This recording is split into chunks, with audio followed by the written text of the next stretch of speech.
صباح الخير يا جماعة. بغض النظر عن الفستان المكرمش جدا ده بس يعني ده بيعبر نسبيا هو فستان. استنى بصوا اهو، وطويل عامة يعني.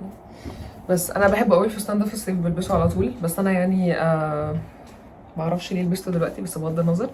بس يعني المفروض ان هو يتكوي. انا عايزه اقول لكم ايه اصلا. انا عندي بكره النهارده ان شاء الله عندي presentation بتاع الميد تيرم، وعندي كمان بكره باذن الله presentation تاني بتاع ميد تيرم. فانا متوتره ومزنوقه جدا. أم، فانا يعني هي الساعه دلوقتي تقريبا 10:30 او 11، مش متاكده بصراحه، تقريبا الساعه 11. فانا بقى صحيت وقلت بقى هبقى كده productive ان شاء الله، بحاول ان انا اخلص الاتنين مع بعض. انا عندي lecture الساعه 6:30، فممكن مثلا انزل على الساعه 5:15 كده. فباذن الله من الساعه 11 للساعه 5:15 هحاول اشتغل على الاتنين، وهاكل حاجات بسيطه، وكنت عايزه كمان اغسل شعري. بس فدي كام حاجه كده انا عايزه اعملهم في الوقت ده. بس يعني فقلت بقى اخدكم معايا في رحلتي وانا مزنوقه عشان بس ما تحسوش ان انتوا لوحدكم لو مزنوقين يعني. فانا بقى مشغله الفيلم ده عشان اقلل حده التوتر.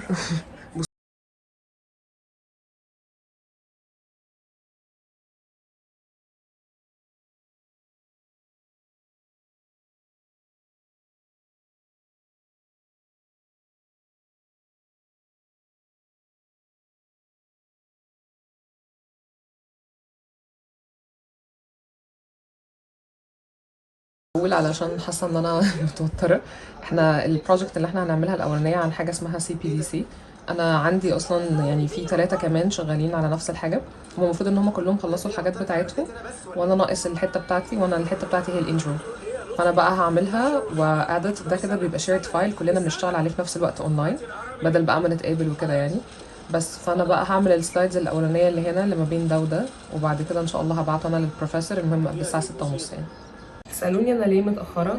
علشان أنا كان عندي الرحلة اللي هي اللي فاتت ديت، وبعد كده جيت قعدت شوية أحاول أظبط الحاجات أول يوم، وبعد كده أنا كنت بحاول أظبط حاجات في البروجكت التانية، فكنت شغالة على الحاجات التانية ديت عشان التانية أصعب، لكن دي ريسيرش يعني وكده، وأظبطه بس في باوربوينت، فإن شاء الله مش هياخد وقت كتير. فده السبب إن أنا متأخرة قوي كده.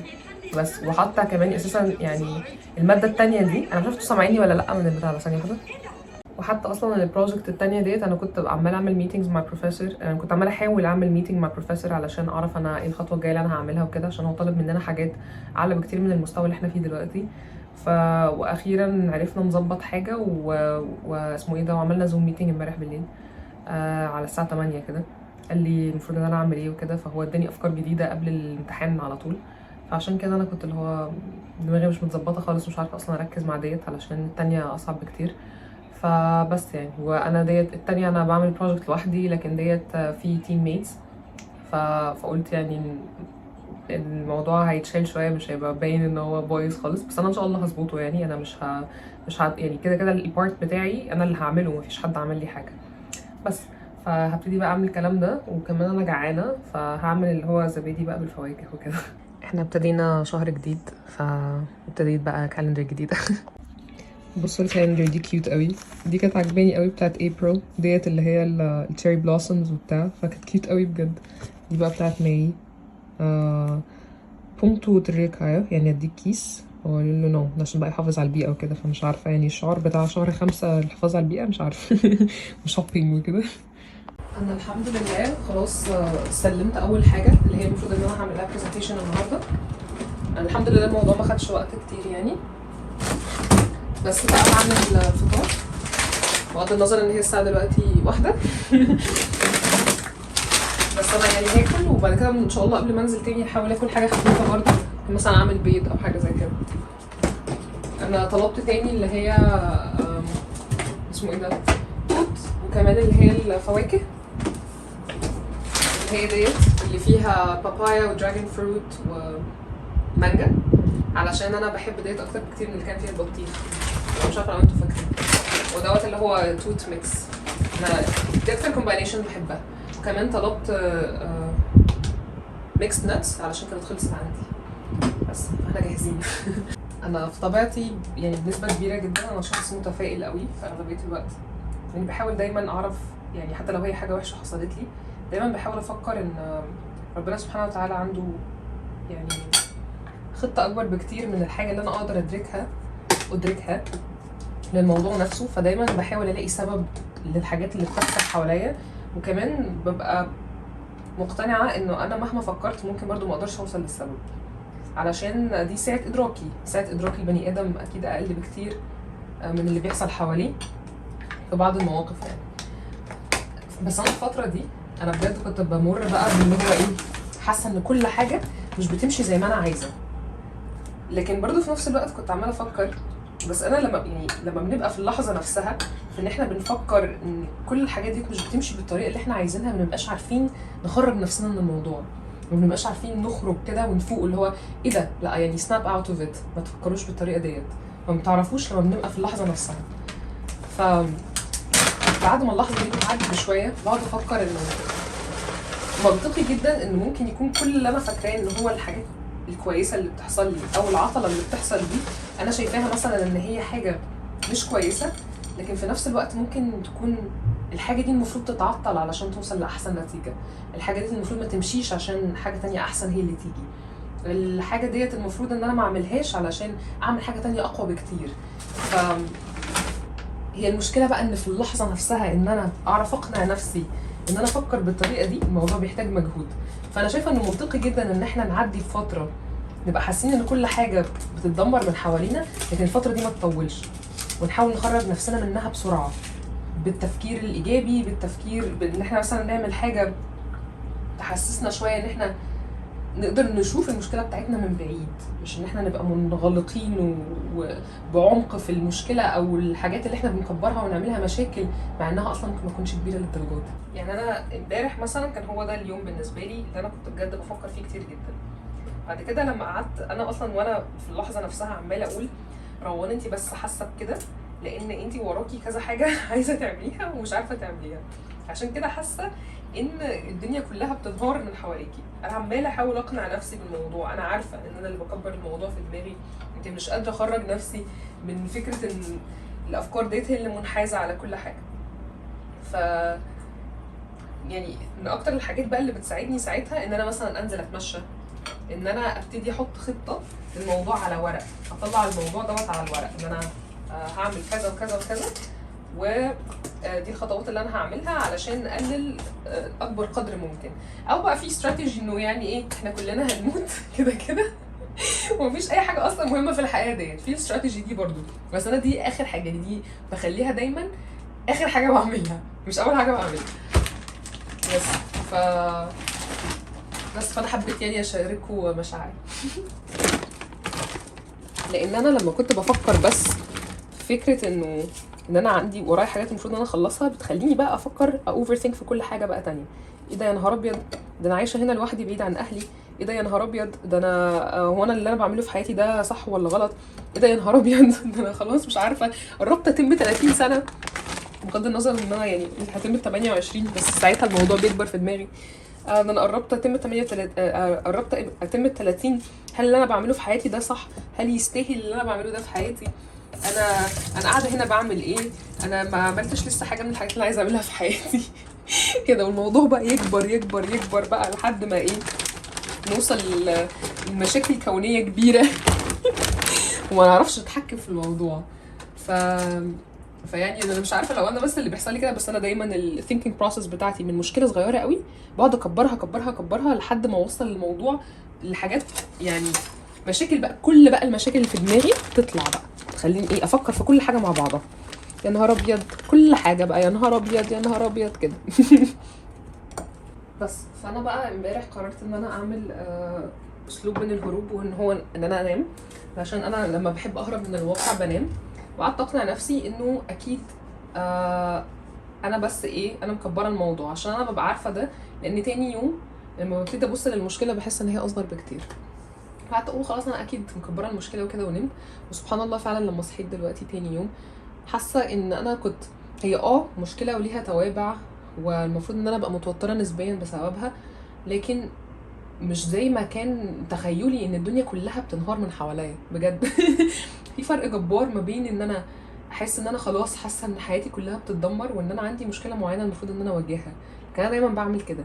لو عندي بس حاجه واحده حاسه ان هي انا مش قادره اتحكم فيها، بتخليني حاسه ان حياتي كلها بتنهار من حواليا، مع ان دي حاجه غير منطقيه بالمره، لان انا عمري ما هقدر اتحكم في اي حاجه في حياتي، حتى لو حاجات صغيره انا بقنع نفسي ان انا بعرف اتحكم فيها، لكن في الاخر مفيش حاجه اصلا اعرف اتحكم فيها خالص، غير منطقي. لان في حاجات كتير قوي، يعني حتى لو احنا عملناها كده على جراف وده عملنا داتا اناليسز وشفنا الموضوع هيمشي ازاي، كميه المتغيرات اللي موجوده عندنا في حياتنا تخلينا نؤمن 100% مليون في المية ان احنا مش هنقدر نتحكم في اي حاجه خالص، ولا حتى بنسبه صغيره. بس يعني بعد النوم ببقى شخصيه تانية شويه. عشان كده ايه، يعني انا كان عندي رفاهيه ان انا انام امبارح، لكن يعني ساعات لو هو مثلا حاجه انا المفروض هعملها تاني يوم اكيد مش هيبقى عندي رفاهيه ان انا انام. بس فده اللي حصل يعني. انا خلصت الفطار والشمس لذيذه قوي داخله عليه، بس انا هضطر بقى انزل هي اسمها ايه، انا عماله عايزه اقول الشمسيه، الستاره، عشان الشمس هتلف وتيجي في وشي مش هبقى شايف اي حاجه خالص. بصوا هتفرج بقى على حاجه كيوت لذيذه كده علشان ابتدي بقى في الحاجه التانية المفروض اخلصها. لو هي الساعه دلوقتي 4:03، فانا سبتكم شويه استحميت وكنت قاعده شغاله على الحاجه التانية اللي انا المفروض اخلصها. خلصت منها جزء كويس يعني، انا سعيده بالبروجرس نسبيا، بس انا مش هيبقى قدامي غير النهارده بالليل وبكره الصبح باذن الله قبل البرزنتيشن عشان اخلص حاجات اكتر، يعني اخلص الحاجات اللي انا عايزاها. لبست البلوزه دي، بس انا بقى عايزه انزل اجيب اكله. الساعه دلوقتي 4:03، انا المفروض انزل مثلا 5:15 كده ولا حاجه، عشان اروح على الساعه 6:30 بس. ف هكمل لبس، هنشف شعري، وبعد كده هنزل بقى اجيب حاجه كلها، بعد كده هاكلها وانزل على طول ان شاء الله. انا وقفت عند بوينت تقيله، المفروض ان انا هتعلم حاجه ليها علاقه بالبروجرامينج عشان اقدر ان انا اخلص حاجه اسمها داتا اناليسز، بس ان انا استخدم بايثون. فبفكر اتفرج عليه وانا في الطريق، بس مش عارفه ده هيحصل ولا لا. انا عايزه اقول لكم ان البلاعه بتاعه الحمام مسدوده، والحمام اصلا زي ما انتم عارفين كبير جدا. الحمام حرفيا هو قد كده، فدلوقتي الحمام عباره عن بول صغير، وانا يعني البلاعه دي انا سلكتها مرتين وبرده مفيش فايده. فانا بفكر اقول للراجل، علشان من الواضح ان هي حاجه اكبر من ان انا اقدر اوصل لها. مش عارفه، هي اصلا من الاول كانت بتتلكك شويه. ده زيت ريتشوال هير اويل، حاجه كده، انا كنت جايبها من كوريا، جاسمين اند فيتيفر، حاجه كده، ريحته حلوه، عشان كده انا بحطه عادي بعد ما استحمى. تحس ان هو سيرم كده سلاش زيت، بس انا مش عارفه بصراحه لو هو اصلا بيرطب شعري ولا لا، بس انا حاسه ان انا عايزه احط اي حاجه عليه، بس انا مش حاسه بصراحه ان هو بيرطبه بصراحه يعني. انا هلمه عادي جدا كحكه، مش هعمل اي حاجه سبيشال خالص، بس انا كنت عايزاه بس يبقى مغسول، عشان انا شعري لما بيبقى مش متسلك ومغسول كده بحس ان انا مش بعرف افكر كويس، بحس ان هو بيبقى مضايقني في حياتي كلها. بس انا هلمه عادي جدا حتى يعني يبقى شكلي سمارت، يعني عشان الشعر الكيرلي بيبقى كده اللي هو تحسه كاجوال اكتر، بس كده زي الفل، مفيش يعني ايه هندمه اكتر من كده. انا هنزل بقى اجيب حاجه كلها الاول، وبعد كده هطلع بقى اكمل احط شويه ميك اب كده عشان وشي شكله تعبان قوي، وكمان اسمه ايه ده، هلبس بقى الاكسسوارز وكده، بس هنزل بقى اجيب الاكل دلوقتي. اوفرول متوتره شويه بس ان شاء الله خير يعني، خلينا نأمل خير. ده اللي انا لابساه في محاولة ان يبقى شكلي فورمال شوية. انا هجيب الفرايد رايس من هنا.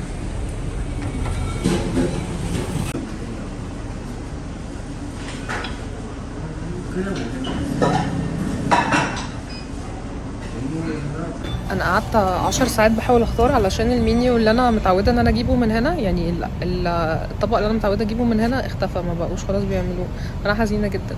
فجبت سي فود بالرز كده، فرايد رايس سي فود بالرز. اهو الاكل. هوريه لكم لما اطلع. بصوا بجد ما شاء الله اسمه ايه ده، انا عايزه اشيل السماعات. بصوا الشمس قويه ازاي. فانا بقى هحتاج انزلها عشان اعرف اساسا اشوف اللابتوب، عشان انا اتفرج على حاجه وانا باكل، حاجه بقى ايه تريح الاعصاب. دي شوربه غالبا، وده كيمتشي. وده تمودي اللي هو بيكلد راديش اللي هو فجل يعني. وده غالبا الصوص اللي بيتحط على الفرايد رايس. البتاعة دي كيوت قوي، هي دي اللي بنفتح بيها. انا حاساها يعني من احلى الاختراعات في الوجود، عشان مش مضطره ان انا اجيب مثلا مقص او حاجه افتح بيها. بس هو شكله جامد قوي وريحته حلوه قوي بجد. الشمس علشان هي بتيجي اسمه ايه ده، بتيجي كده دايركت، بتخلي دايما الشقه حر قوي يعني. حتى ساعات اصلا كنت بحس ان انا مخنوقه شويه في الشتاء كمان. اهو شكل الاكل. هحط الصوص ده هنا وهتفرج بقى على حاجه. انا عملت شويه ميك اب ولبست الحلق ده، وفي ايه ننزل وهنزل بقى. انا كنت بفكر اخد جاكيت عشان كنت خايفه لحسن الجو يسقع، بس قررت انا مش هاخد، فيارب ما ندمش. بس الشمس عامله ازاي. انا مش عارفه افتح عيني من الشمس، بس جليتر.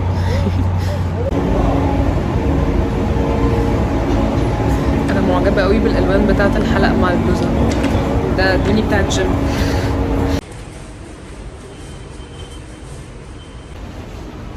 المترو جاي كمان 5 دقايق. بصوا الشمس. انا وصلت الجامعه.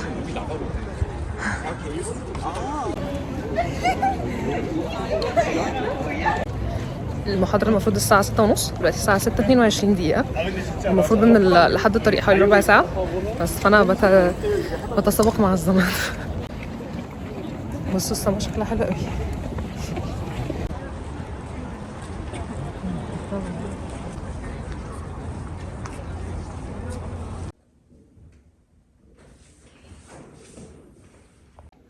انا خلصت خلاص الحمد لله، مروحة باكل شوكولاتة.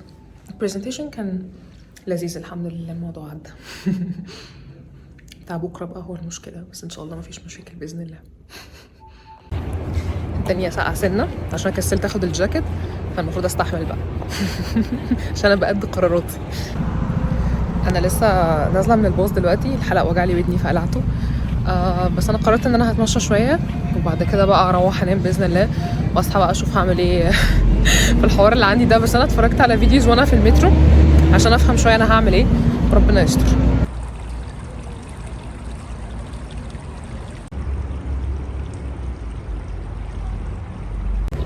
انتوا مش متخيلين اختلاف درجات الحراره من فوق وتحت، بس انا حرفيا نزلت بس كده جو ريفريشنج، وحاسه ان في اكسجين بيدخل كده الرئتين بتوعي بجد. انا سعيده جدا بالموضوع ده. بص الورود.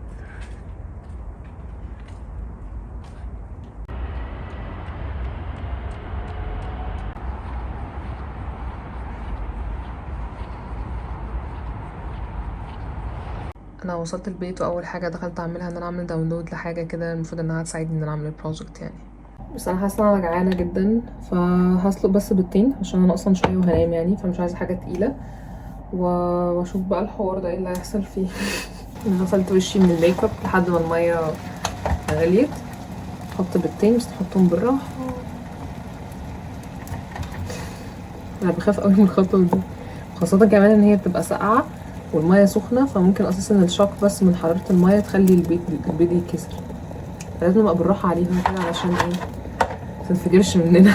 اول البيض طلع احط عليه بقى ملح وفلفل وهاكله كده حاف من غير حاجه. انا frustrated شويه علشان مش عارفه انزل حاجه اللي انا هعرف استخدمها المفروض في البروجكت وكده، بس انا هحاول ان انا اتفرج على حاجه لذيذه كده لمده مش عارفه 10 دقايق ربع ساعه لحد ما اخلص ده، وبعد كده هقفل وانام. وهحاول اصحى على قد ما اقدر بدري بكره باذن الله. هي الساعه دلوقتي 11، هحاول اصحى بدري قوي يعني واتصرف بقى في الحوارات ديت، ربنا يسهل واعرف اصحى. بس انا حاسه ان خلاص النهارده كده جبت اخري. بس فاشوفكم بقى بكره ان شاء الله. باي باي. صباح الخير. انا صاحيه حاسه ان انا يعني مش مظبوطه شويه، هشرب ميه مع ليمون عشان لو في برد بيفكر يجي ما يجيش.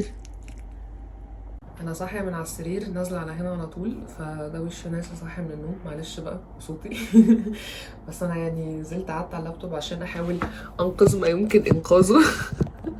حتى الموبايل مش مساعدني، حتى الموبايل عايز انقاذ. بس فده بقى اللي انا هحاول اعمله ان شاء الله. هحاول اخلص البرزنتيشن واشرب الميه بالليمون ديت على امل ان انا ان شاء الله معياش. وبعد كده هنزل بقى واقدم اللي انا عملته وخلاص، واللي فيه الخير يقدمه ربنا.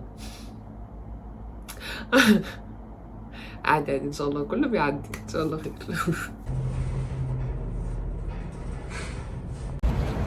زي ما انتوا شايفين انا لبست خلاص وفي الطريق اهو، ربنا يستر. ما انجزتش قوي زي ما انا كنت عايزه انجز، بس هي الفكره ان البروجكت دي حاجه احنا بنشتغل عليها لحد نهايه الترم. هو كان طالب مني حاجات معينه بس انا ما قدرتش اخلصها في الوقت اللي هو كان طالبه مني فيه، عشان دي حاجات ادفانسد على المستوى اللي انا فيه. فمش عارفه بصراحه هيبقى ايه رد فعله. بس يعني انا حاولت على قد ما اقدر، فهو ايا يكن هيبقى ايه رد فعله انا عملت اللي عليا. فايا يكن بقى، او يعني انا كنت ممكن اعمل اكتر من كده، بس هو كان قايل لي في وقت قليل جدا وانا ما لحقتش عشان كان عندي ميد ترم التاني. بس يعني فايا يكن اللي هيحصل في خير يقدمه ربنا. انا حاولت اعمل اللي اقدر عليه بجد. انا لسه مخلصه والحمد لله الموضوع مش سيء زي ما كنت متخيله. بص الفيو،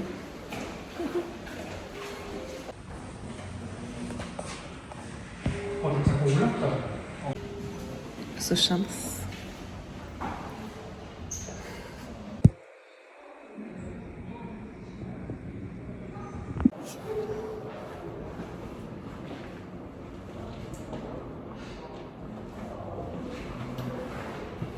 مش عارفه ليه كنت عايزه اتصور هنا، بس قلت اتصور هنا وخلاص من غير اي سبب. قال انا هروح بقى عشان انا جعانه قوي، وانا سعيده ان انا خلصت. هو اصلا انا يعني كان في حبه وقت بس هم اللي باقيين في الاخر خالص، وانا خلصت كل حاجه في 5-6 دقايق. فهو ملحقش قوي يقول لي فيدباك، فقال لي نعمل ميتنج مع بعض. فهعمل بقى ميتنج تاني، بس الحمد لله ما هزقنيش او حاجه.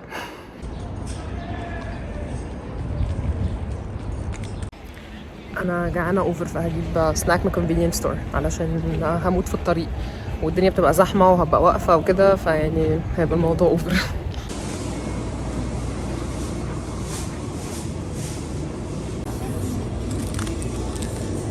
تونه بالكيمتشي، حطها في الميكرويف 30 ثانيه.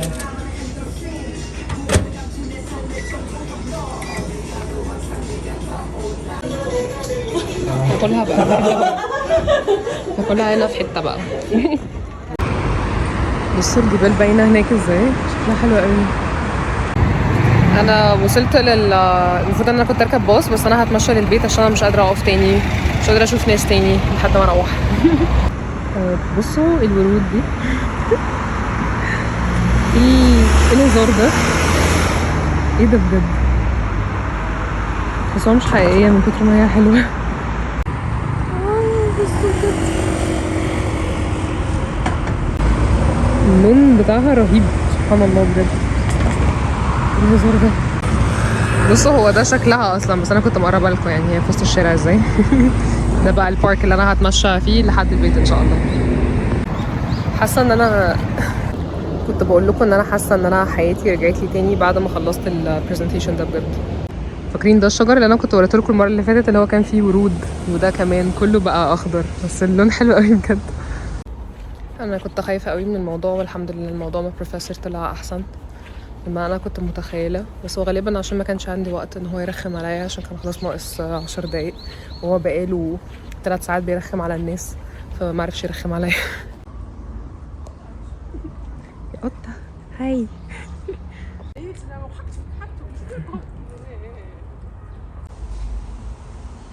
منظر بجد حلو قوي.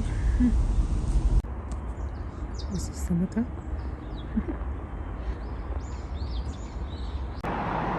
انا رجعت البيت وبصوا الشمس بترحب بايه. كويس معانا مناع. بصوا لقيت ايه شغال. كويس ويجي منه الكبير القديم انا بحبه قوي. اكلت موزه وشربت معاها لبن. ونفسه حلو بس اوكي. انا قاعده بريح نفسي شويه واعصابي، بعد كده هبتدي اعمل اديتنج للفيديو، اتفرج على الشمس وهي بتنزل كده. بص النور بتاعها جامده جدا. شايفين؟ في خطوه